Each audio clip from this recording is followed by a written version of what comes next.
अभी तक हमने जो पढ़ा है उससे हमें ये तो पता चल गया कि कोई भी एक करैक्टर जो डेवलप होता है वो डीएनए से आरएनए में कन्वर्ट होता है और आरएनए से प्रोटीन में कन्वर्ट होता है। तो अगर प्रोटीन बनता है किसी आरएनए की एक डेफिनेट सीक्वेंस से, तो क्यों ना डीएनए को ही पूरा सीक्वेंस कर दिया जाए।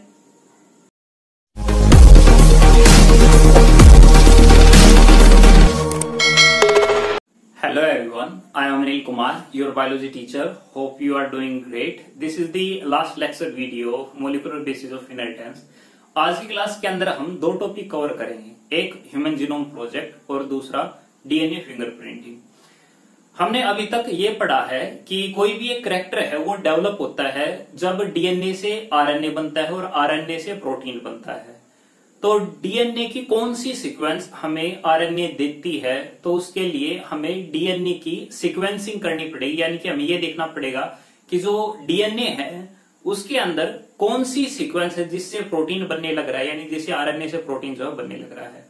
तो इसी को ही ध्यान में रखते हुए हमारा प्रोजेक्ट स्टार्ट हुआ, जिसको कहते हैं ह्यूमन जीनोम प्रोजेक्ट, जिसका अल्टीमेट टारगेट क्या था, सीक्वेंस करना, पूरा का पूरा जो डीएनए है उसको सीक्वेंस करना, यानी कि डीएनए के अंदर जो बेस पेयर है उनकी सीक्वेंस का पता करना कि एटीजीसी वो किस तरीके से सीक्वेंस जो है वो लगी हुई है। तो जितने भी बेस पेयर है उसकी सीक्वेंसिंग करने के लिए एक प्रोजेक्ट किया गया था जिसको हम कहते हैं ह्यूमन जीनोम प्रोजेक्ट। वैसे तो नाम से ही क्लियर है, एक प्रोजेक्ट था किसको लेकर, ह्यूमन के जीनोम को लेकर। एंड जीनोम का मतलब है एक ह्यूमन बीइंग के अंदर टोटल अमाउंट ऑफ डीएनए जो पाया जाता है उसके बारे में स्टडी करना। तो ये जो हमारा प्रोजेक्ट था ये स्टार्ट हुआ था 1990s के अंदर और कंप्लीट कब हुआ, 2013 के अंदर जो कंप्लीट हो गया। तो यानी कि 13 साल में ये कंप्लीट हुआ था। तो यानी कि प्रोजेक्ट तो काफी बड़ा चला था, है ना। बड़ा तो चलना भी था, क्यों चलना था भाई, डीएनए की जो सीक्वेंस है उसको अगर हम मापना अगर स्टार्ट करेंगे तो अराउंड 2 मीटर बड़ी होगी। तो डेट्स वाई ये तो होना था कि भाई इतना टाइम जो है वो लगते। स्टार्ट किसने किया था, यूएस डिपार्टमेंट है एनर्जी का, उसने स्टार्ट किया था, और नेशनल इंस्टीट्यूट ऑफ हेल्थ ये भी यूएस का ही है। तो यूएस ने ही इसको स्टार्ट किया था, बट बाद में जापान इसके अंदर कंट्रीब्यूट करने लग गया, जर्मनी इसके अंदर कंट्रीब्यूट करने लगा, चाइना इसके अंदर कंट्रीब्यूट करने लगा, और डिफरेंट कंट्री भी जो है तो इसके अंदर कंट्रीब्यूट करने लगी। लेकिन जो कंट्रीब्यूशन है वो इन कंट्रीज का ज्यादा है। यूएस से आप सभी को पता है नॉर्मली वहां पर रिसर्च जो है वो ज्यादा होती है। जब उन्होंने 13 साल की रिसर्च की तो 13 साल के अंदर पैसे कितने लगे, $9 बिलियन। कितने लग गए, 9 बिलियन।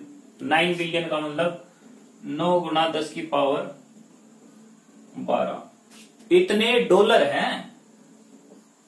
ठीक है, पैसे का पता करोगे तो कितने हो जाएंगे, तो अराउंड लगा के चलो गुणा में 77 रुपए।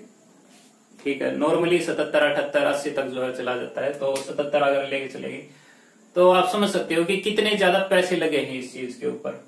एंड जो सीक्वेंस हुआ, क्योंकि 2 मीटर का डीएनए था, अब 2 मीटर डीएनए जब सीक्वेंस किया गया तो जो डाटा जो जनरेट हुआ वो डाटा इतना जनरेट हुआ कि अराउंड 3300 किताब उससे भर जाए। और 3300 किताब के अंदर हर किताब के अंदर जो पेज हो वो 1000 हो, और एक पेज के अंदर 1000 लेटर आए। तो 3300 किताब से हमारा कंप्लीट डीएनए भर जाएगा। तो यानी 3300 किताब जितना डाटा, अब ये डाटा तो बहुत ज्यादा हो गया है ना।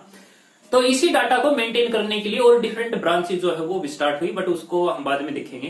क्योंकि मैंने आपको ये डिफरेंट कारण जो है वो दिखाए हैं, इसी वजह से हम ह्यूमन जीनोम प्रोजेक्ट को एक मेगा प्रोजेक्ट कहते हैं। मेगा क्यों है, बिकॉज पैसे ज्यादा लगे, कंट्री काफी ज्यादा जो लगे, साल काफी ज्यादा लगे, पैसे भी काफी ज्यादा लगे, और जो डाटा जो जनरेट हो, डाटा भी बहुत ज्यादा जनरेट हुआ। तो इसी वजह से ये एक मेगा प्रोजेक्ट था। आई थिंक क्लियर है सभी को। अब चूंकि इतना ज्यादा डाटा जनरेट हुआ है तो अलग अलग फील्ड जो है वो डेवलप होने लगे। उनमें से जो मेजर फील्ड डेवलप हुआ उसको हम कहते हैं बायो इन्फॉर्मेटिक्स। इंपॉर्टेंट है बायो इन्फॉर्मेटिक्स। तो अगर मैं बायो इन्फॉर्मेटिक्स को समझाने लग जाऊं, किससे मिलकर बना है, बायो से और इन्फॉर्मेटिक्स से। बायो की इंफॉर्मेशन, ठीक है। तो एक ऐसी ब्रांच डेवलप हुई जो कंप्यूटर और स्टैटिस्टिक्स जो है उनको यूज करती है, और जितना भी डाटा जनरेट हुआ है उसको मैनेज करती है, एनालाइज करती है, एंड एक अलग से लॉगरिथम डेवलप करती है। और उस लॉगरिथम से ये पता चलता है कि वेदर ये जो आरएनए की सीक्वेंस है इससे प्रोटीन किस टाइप का बनेगा, उस प्रोटीन का फंक्शन क्या होगा, ये प्रोटीन डेफिशिएंट होगा तो ये इस वजह से होगा, और डिफरेंट सारे कारणों का जो है वो पता चलेगा। अगर हमने एक बार एक जीनोम को सीक्वेंस कर लिया तो हम कंपैरिजन कर सकते हैं डिफरेंट ऑर्गेनिज्म के अंदर पाए जाने वाली सेम सीक्वेंस का। जैसे कि एग्जाम्पल के तौर पर हम देखते हैं कि प्लांट फोटोसिंथेसिस करते हैं, और जो फोटोसिंथेसिस करने वाला जो पिगमेंट है वो क्लोरोफिल है। क्लोरोफिल जो आया होगा वो किसी ना किसी आरएनए की सीक्वेंस से आया होगा। तो जो ब्रायोफाइट के अंदर है, ट्रेडोफाइट के अंदर है, एंजियोस्पर्म के अंदर है, जिम्नोस्पर्म के अंदर है, उनके अंदर क्लोरोफिल कितना मिलता है और कितना सेपरेटेड है। तो इसके लिए मैं क्या करूंगा, उसके लिए मैं क्लोरोफिल की सीक्वेंस निकाल लूंगा एंजियोस्पर्म की, एंड फिर उसके बाद कंपैरिजन करूंगा किसके साथ, मैं कंपैरिजन करूंगा ब्रायोफाइट के जो क्लोरोफिल है उससे, एंजियोस्पर्म के क्लोरोफिल से, मैं जो जिम्नोस्पर्म है उससे, एंड जो हमारी एल्गी है उससे भी करके देखूंगा कि कितना ज्यादा मिलता है कितना ज्यादा नहीं मिलता। वो नॉर्मली हम खुद नहीं कर पाएंगे क्योंकि सीक्वेंस काफी ज्यादा बड़ी होगी। तो इसी वजह से हमें कोई ना कोई कंप्यूटेशनल स्टैटिस्टिक कोई ना कोई ऐसी ब्रांच चाहिए थी, और वो ब्रांच डेवलप हुई जिसको हम आज कहते हैं बायो इन्फॉर्मेटिक्स। अगर किसी का इंटरेस्ट हो तो एमएससी होती है, बीएससी भी आई थिंक इसके अंदर स्टार्ट हो चुकी है। मेनली कंप्यूटर्स के ऊपर काम होता है जहां पर आप पर्टिकुलर सीक्वेंस रखते हो एंड वो फिर सर्च आउट करते हैं। जिस तरीके से आप गूगल देखते हो, गूगल के अंदर क्या होता है, आप कोई ना कोई वर्ड सर्च करते हो और कई सारी वेबसाइट आती है। उसी तरीके से अलग अलग सॉफ्टवेयर होते हैं, जैसे ब्लास्टा है, वहां पर पर्टिकुलर सीक्वेंस जो है वो टाइप की जाती है और फिर चेक किया जाता है कि ये सीक्वेंस नोवल है या फिर ये पुरानी है, और पुरानी है तो कितने अलग अलग ऑर्गेनिज्म से मिलती है। तो it is much more interesting field. अगर आपको कभी मौका मिले हायर क्लास के अंदर तो आप उसको देखना। बहरहाल वापिस आते हैं भाई। तो इतना सारा जो डाटा जनरेट हुआ, तो ये डाटा जनरेट किस तरीके से हुआ और काम किस तरीके से हुआ। तो दो टाइप की मेथोडोलॉजी जो है वो यूज की गई। एक मेथोडोलॉजी को बोलते हैं एक्सप्रेस्ड सीक्वेंस टैग, इसको इन शॉर्ट हम बोल सकते हैं EST। एक्सप्रेस सीक्वेंस टैग के अंदर क्या किया जाता है, थोड़ा इस चीज को समझिए। कोई भी एक डीएनए है और वो जो डीएनए है वो कंप्लीट तो सीक्वेंस उसका तो आरएनए बनना नहीं है, पर्टिकुलर एक जो सीक्वेंस है उसका ही आरएनए बनेगा, और जो आरएनए बनेगा उसी का क्या बनेगा, उसी का आगे चल के राइबोसोम के द्वारा प्रोटीन जो है वो डेवलप होगा। तो जब इससे कोई ना कोई प्रोटीन डेवलप होगा तो व्हाट इट मीन्स कि कौन सी जीन है जो प्रोटीन कोड करती है, तो इसके लिए मैं क्या यूज कर सकता हूं, आरएनए। क्लियर है वही बात।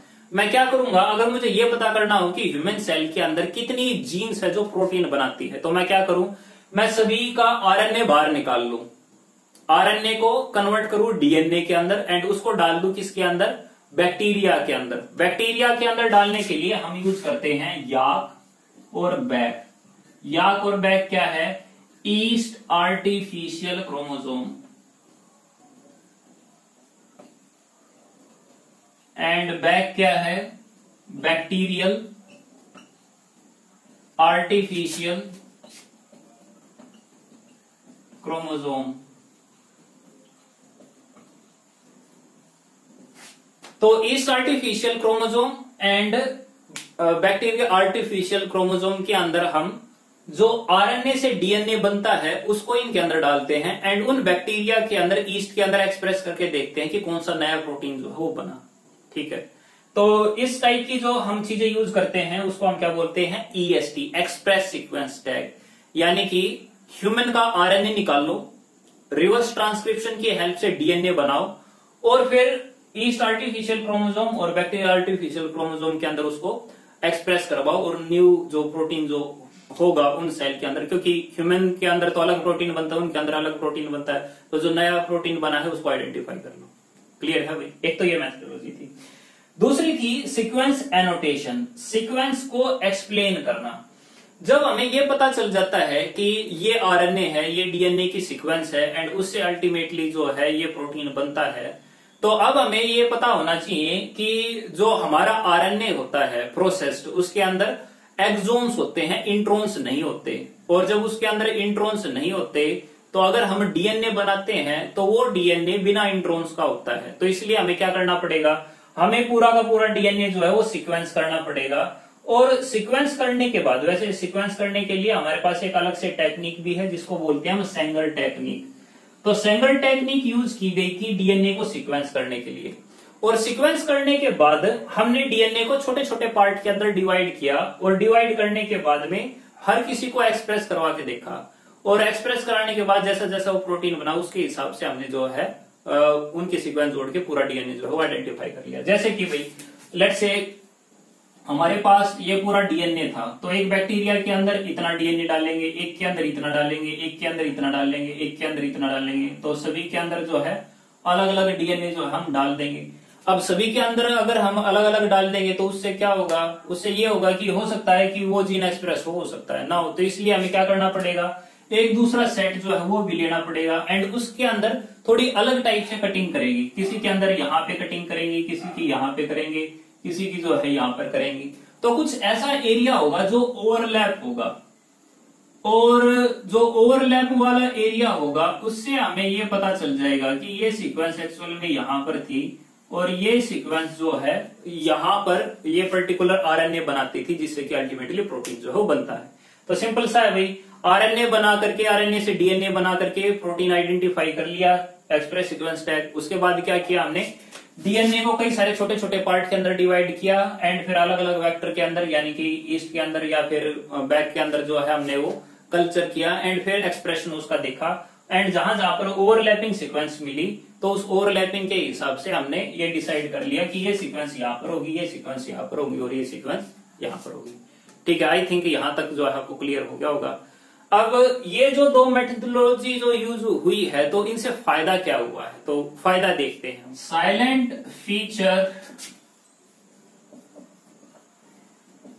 Of human genome project. तो क्या क्या नई चीज जो हमें पता चली इस ये प्रोजेक्ट करने से। नंबर 1 में जो टोटल बेस पेयर है इन ह्यूमन उनका पता चल गया 3.2 बिलियन। ठीक है, इन 23 क्रोमोसोम, 23 क्रोमोसोम के अंदर कितना डाटा है, अराउंड 3.2 है। जनरली मिलियंस के अंदर लिखा हुआ 3.1 कुछ लिखा हुआ है, तो 3.2 बिलियन जो डाटा जो है वो पता चला।